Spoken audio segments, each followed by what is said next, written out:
If you're not healing those parts of you that were triggered in the relationship, you're going to continue attracting that same type of partner who can't meet your needs, who does not want to level up with you. In most cases, not in all cases, in most cases, you will continue attracting that same person, that same personality, because your wounds are attracted to that. So the more that you heal your wounds in the relationship or outside of the relationship, the better that you'll be to attract the partner if you're single, or the better off you'll be to heal, and your significant other will start healing as well.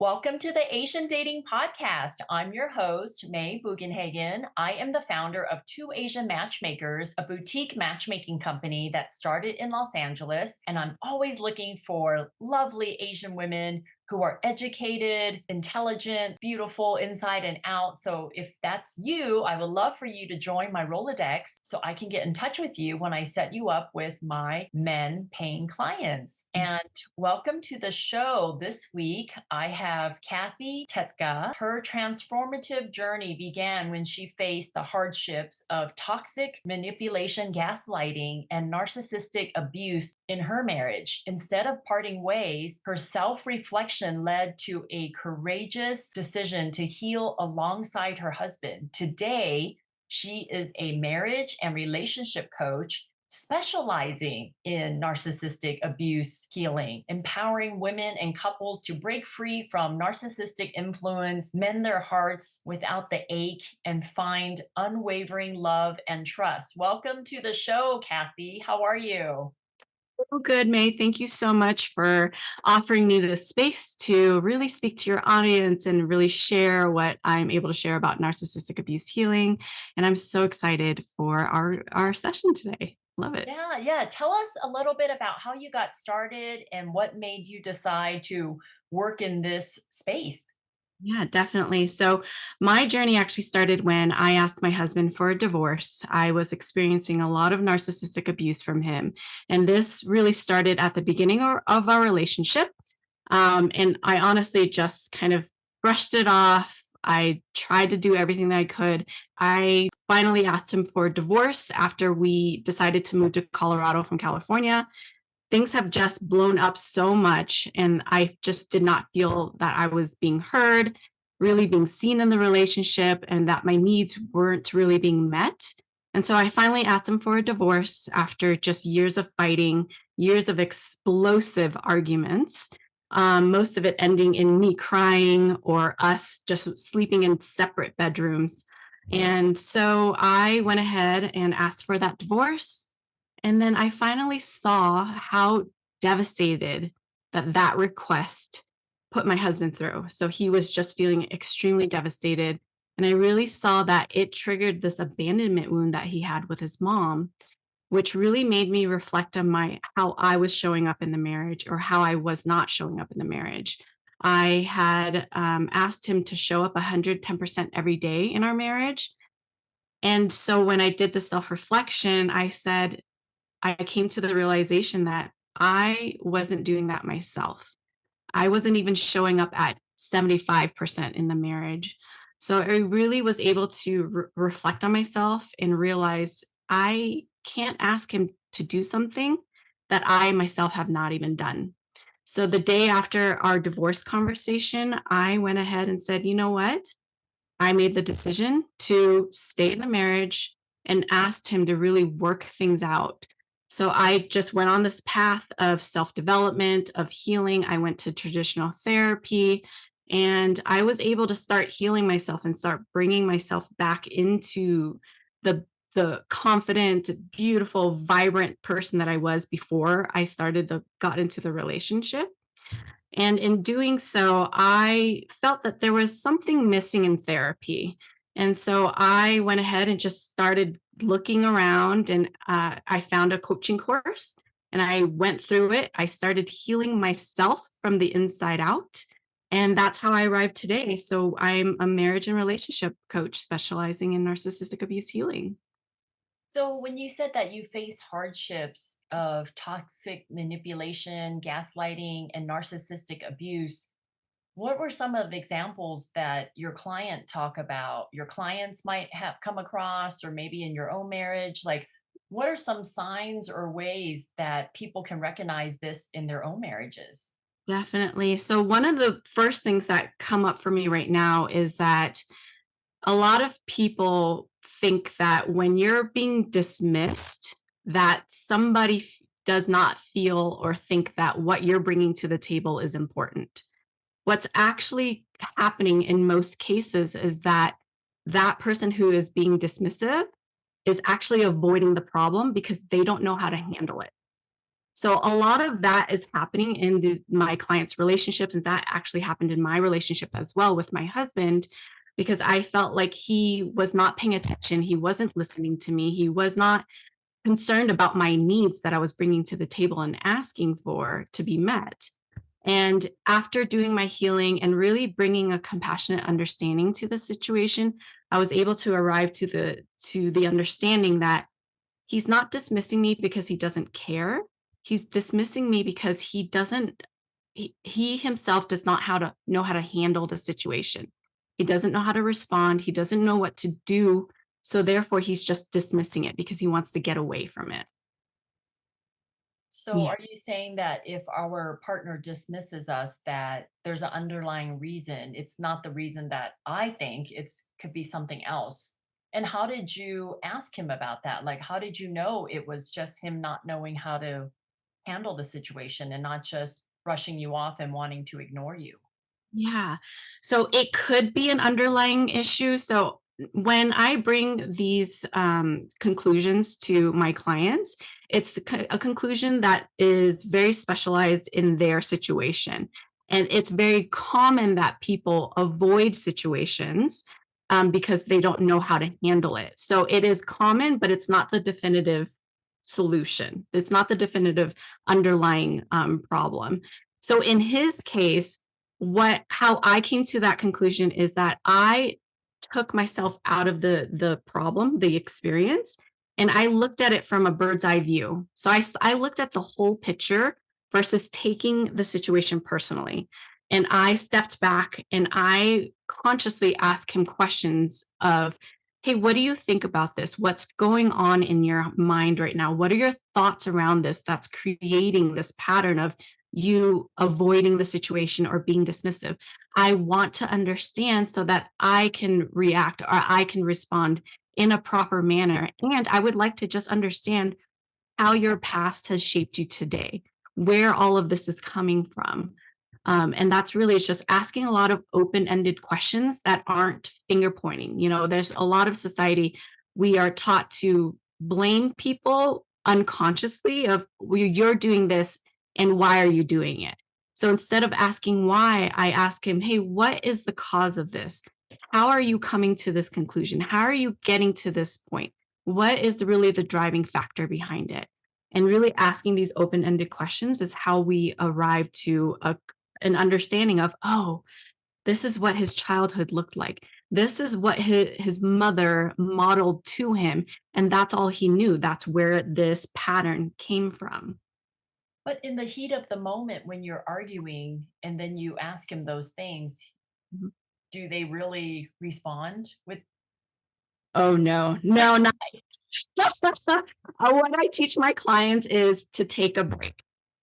Take a break. If you're feeling really activated, a lot of emotions are coming up to the top here, and you're about to boil over, take a break. Just say, "Hey, let's take a breather. I feel like I'm feeling out of all sorts. I'm not thinking clearly. I would really appreciate it. And I think it's beneficial to both of us if we took a 5-minute breather and we will go our separate ways. He'll go in one room, I'll go in another room, and we'll just kind of like allow ourselves to really settle back in, get grounded so that we can clear our heads and think a little bit more clearly.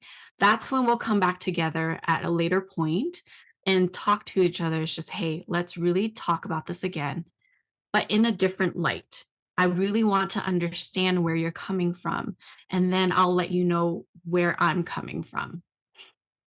so does that usually work? Like if It, you it say this? does. It Okay. does. It takes practice. And I want everybody to know this. It doesn't happen just like that. It really does take practice. And by doing the inner work to also clear our own wounds around the situation, around what the trigger is, we're also being able to take care of ourselves, heal ourselves on our own, and then heal with our significant other together in that situation, in that more clear, mindful space. So, what other examples can you provide for someone to, I guess, not escalate a fight, like to make it calm down a little bit? I'm just picturing like fights with my husband, and if I were to say that, like, you know what, can we just take a 5 minute breather? Mhm. I don't know how he'll respond to that. I guess I could try it next time and see what he says. Absolutely. So if, say, you asked, I think we need to take a break, I think it really would benefit us, and the other person is being constantly just keep nagging and just trying to egg on the conversation. One way of handling it is sitting back, taking a step back, taking a breather in the moment, and just quieting yourself down instead of reacting, because we feel that when a reaction comes up, it's an energy. We can feel that bubbling up within us. So instead of falling prey to that pattern of reacting, I take a breather, I step back, and I also teach my clients, take a deep breath, close your eyes, and just settle in and not focus so much on the words that are coming out of the other person's mouth, but really focusing in on yourself. How am I feeling in this moment? Do I need to walk away? Because if you ask for that space and they're not giving you that space, I have done this, and my clients have also done this, where I said, walk away. Walk away by saying and giving them a notification of like, hey, this isn't working for me. I really need to take a break. It's okay if you keep going, but I personally need to take a break, and I will just walk away. My clients will just walk away. And 9 times out of 10, that is the shift that the other person will see, will feel. And in the end, like in your next argument, there will be that shift. You will feel that difference because that person will remember, oh, she really means it. When she says she needs a break, she's going to take a break no matter what. So I need to put myself into control and really take a step back and say, okay, she's going to walk away no matter what. So what is most serving in the moment? Should I take a break as well? Or is it really serving for me to constantly go in and just nag and nag and nag? And oftentimes that other person will resonate and say, okay, I understand. I understand that you need this. Go ahead and take a break. I just keep hoping, being together for like 16 years now, that we're going to run out of things to fight about and that we will just live happily ever after. But there are like little things that come up all the time still that you're right. Like you, you just need to say, you know what, I just need to take a break right now. Can I come back in like 5 minutes, and like a timeout, and then diffuse the situation, and hopefully the energy won't be so charged in the Yeah. room, you know? So I hate fighting. I hate fighting. Then it like gets all weird. Even if you make up, it's still the energy between you two is still weird. And just that feeling for like the next 12 hours is still weird until you get back to normal, you know? So I'm not a big confrontational person. So yeah. Yeah. Yeah, totally understandable. And what these new ways of being is actually breaking the pattern. So we're also used to a specific pattern, a fighting way, like a fighting pattern, and being avoidant, being walking away from a situation, not addressing it ever again, is a pattern. So what we're doing in this moment is really starting to slowly break down that old habit so that we aren't unconsciously just feeding into this cycle and just walking like auto machines. We're just a robot, we're just doing this constant cycle and circle. And I also wanted to touch on, you mentioned even after 16 years of marriage, like, we're constantly fighting about the same thing over and over again.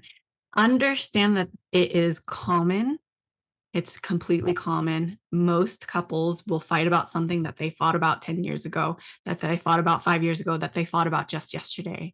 It's really focus. What I have my clients focus on is, what are you changing for the future? What are you committing to changing to today to help break that pattern so that in the future, when you finally do break this pattern, it could be next week, it could be 5 years from now.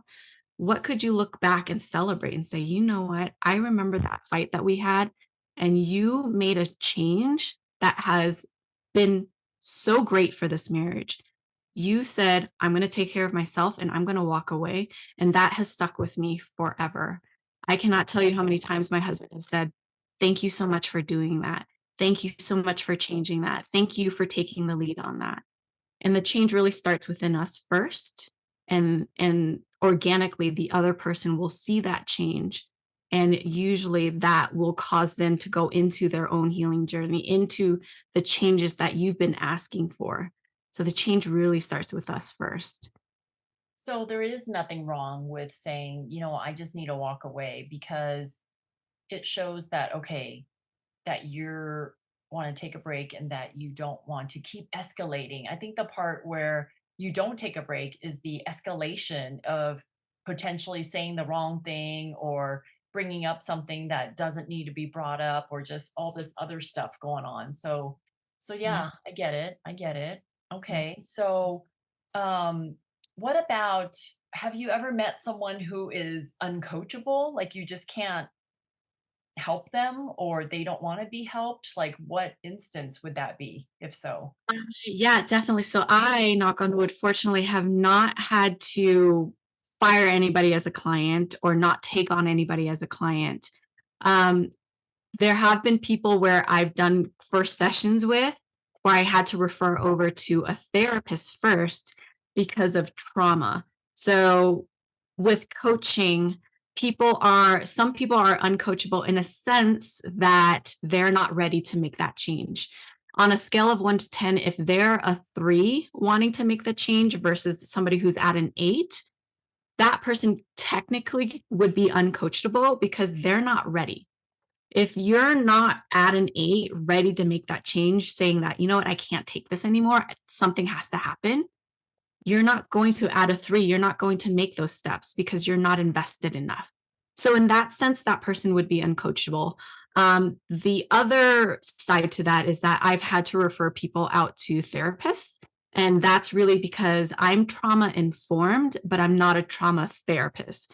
There is a big difference there. So in those cases, if I feel that it's right for them to go to a therapist to work on that trauma first, that's what I would do. I would refer them out and say, okay, come back to me when you're at in a little bit, you've done some healing, you're in a better place where you're ready to take action to get over that hill. Yeah. What if you're dating somebody and you don't know that they're a narcissist? Like, what are some signs that can help them detect that? Yeah. What are some hidden signs maybe? Sure.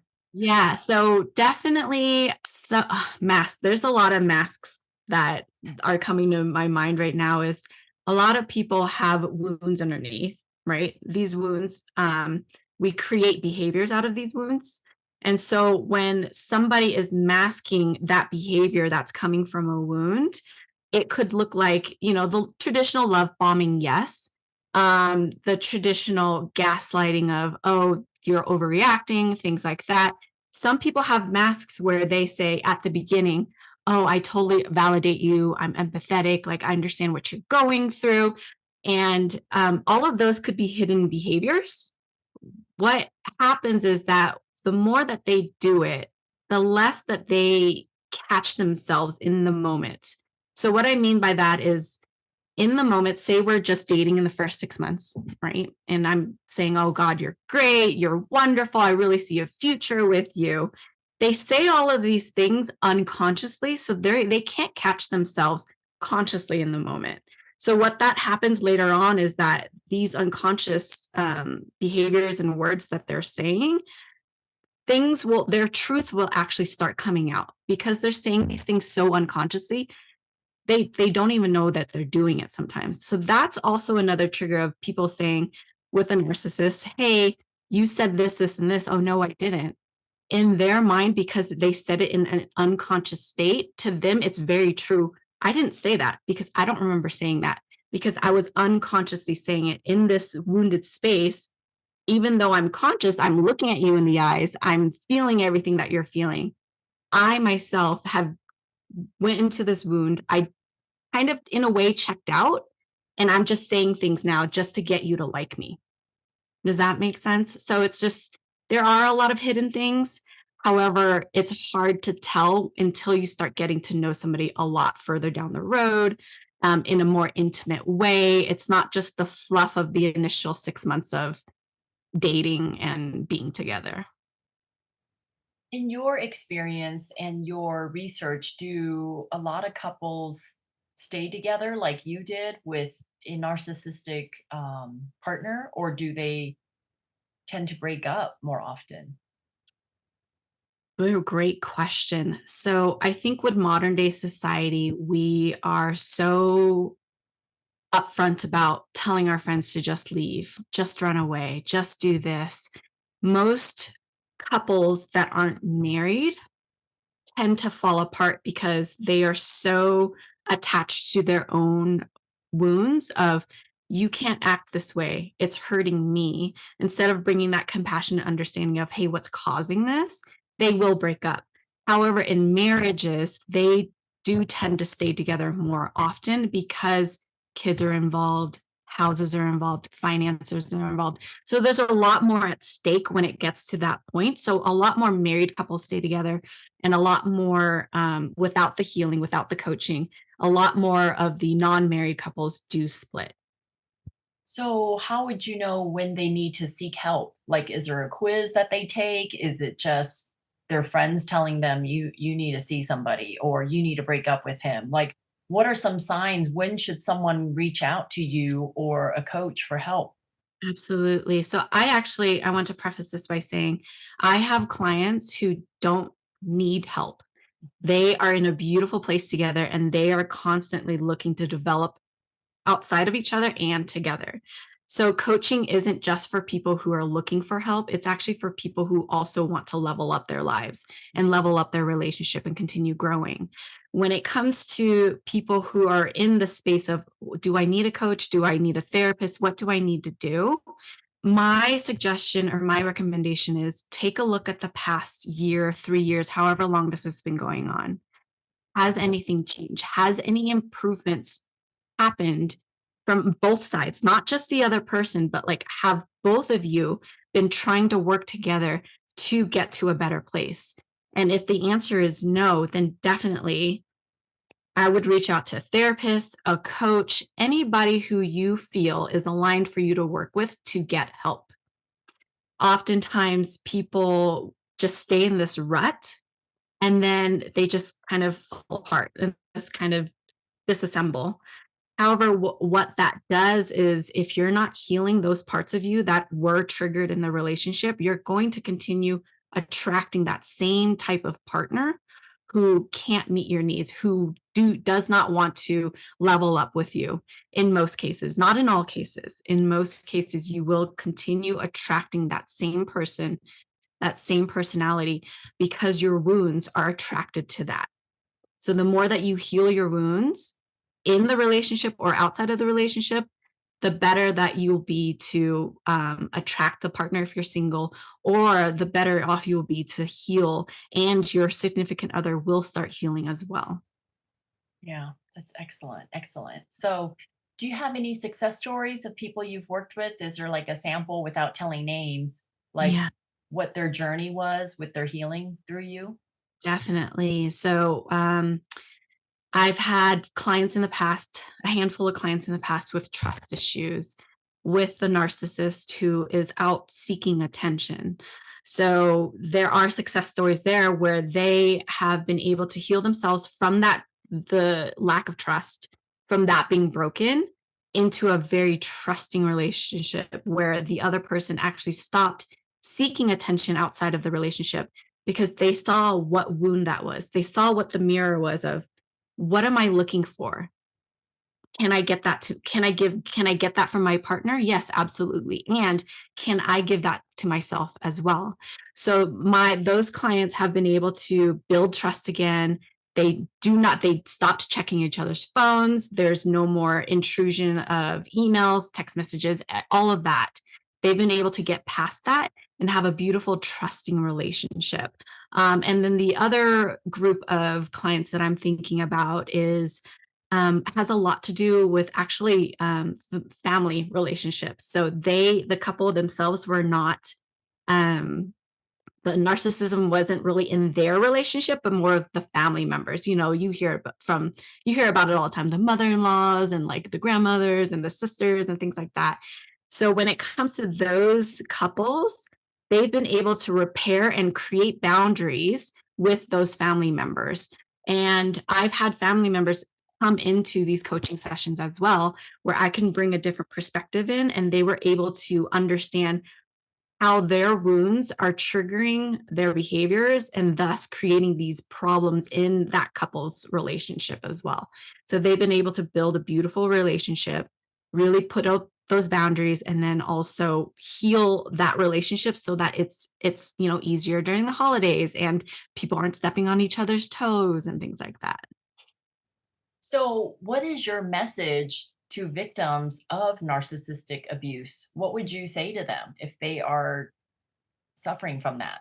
Yes, definitely.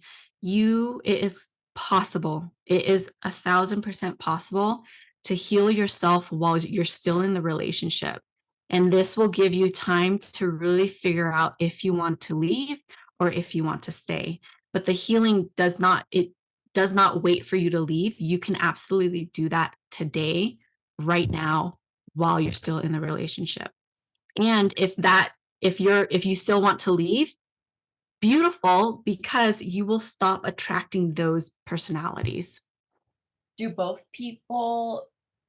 partners in a relationship have to seek help at the same time, or can just one person try to heal themselves?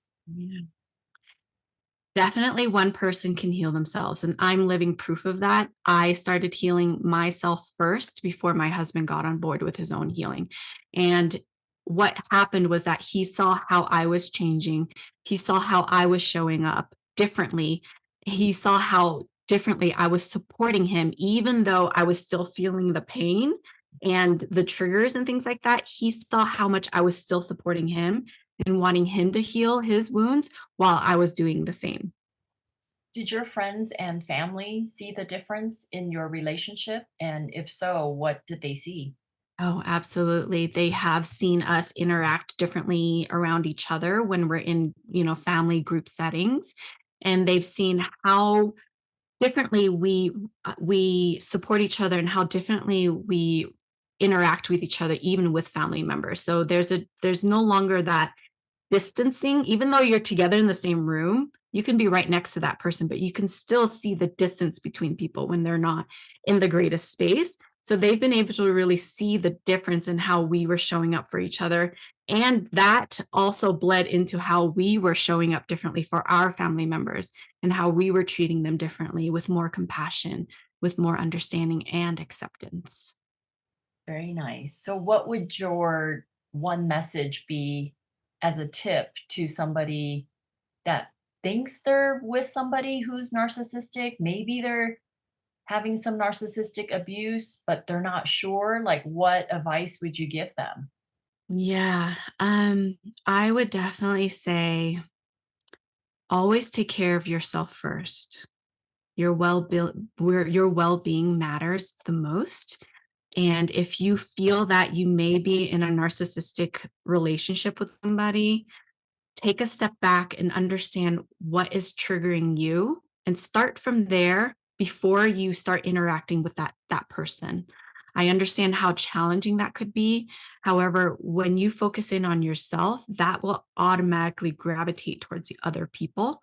And that could help you uh, create the boundaries you want, show up the way that you want, speak up for yourself, really defend yourself.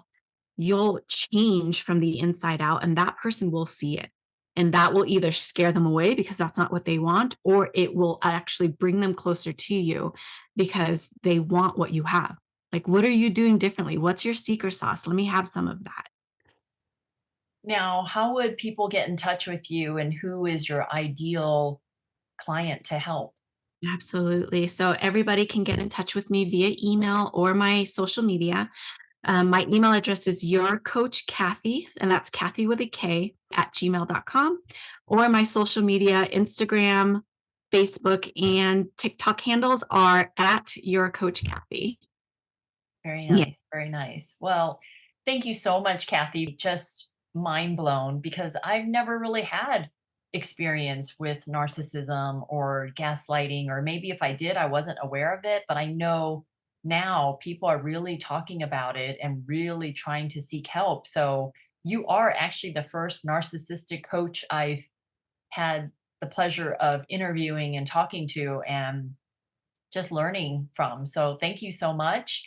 And listeners out there, like I said earlier, if you want to be part of my Rolodex of available men and women, please go to twoasianmatchmakers.com, register with me so I can find you. And please like and subscribe to this channel. And thank you very much. And if you have comments or questions, please post it underneath this video. Would love to interact with the audience. Okay. Thank you, thank Kathy, and have a great rest of your day. Thank you you so as well. much for joining me. Great meeting you. Bye. Thank you. Bye.